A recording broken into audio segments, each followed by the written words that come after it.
The camel pose is what I'm going to show next. So you are on your knees. You can curl your toes if you want to. You can also, this is going to be a little challenging when you put your toes down, touching the mat. So you can curl your toes. And for those of you who have issues with going on your knees, wear a little knee brace, or put a rolled up towel underneath the knees, or you can even roll your mat this way and put your knee on that. That'll help. If you feel like just putting your knees on the mat will bother you, then you can roll your mat or put a towel, whatever makes you feel comfortable. So I'm going to curl your toes and show you that first version, and then a little bit more challenged version next. So staying here, shoulders back, and take your right arm up, roll it back,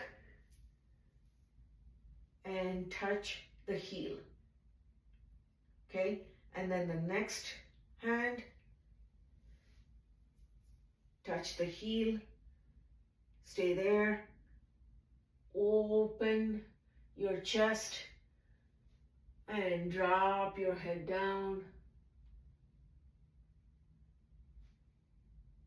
and stay there.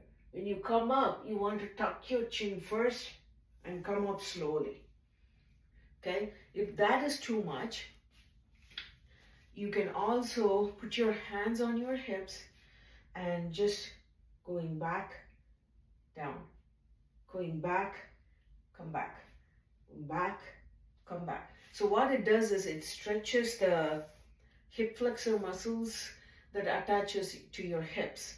That is the first muscle that gets contracted when someone is in stress. So this opens up the hip flexors, and it actually helps your quads also to stretch when you're doing the camel pose, and it opens up the chest muscles, and it also helps you to voice your opinion, voice the truth with clarity. So you're opening up your chest muscles and your throat muscles, and drop your head down.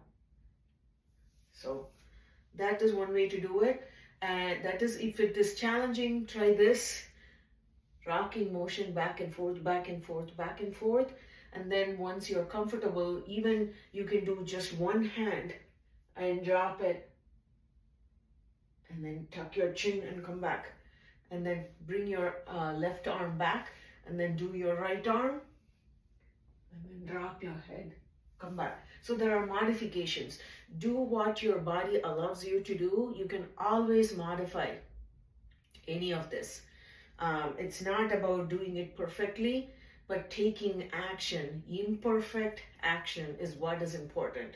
So modify as needed. You know the best for what works for your body. This, putting the toes down, it's a little challenging. If you want, you can try that. Only if you choose to. You can start with here, and then you can start with this.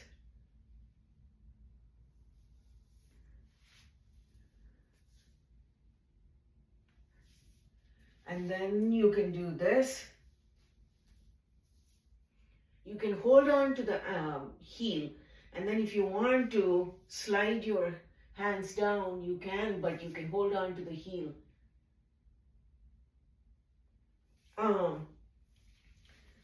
So if you want to put your toes down, that is another way. That will be a little bit more challenging if you want to. And I'm sliding my hands down my foot or feet,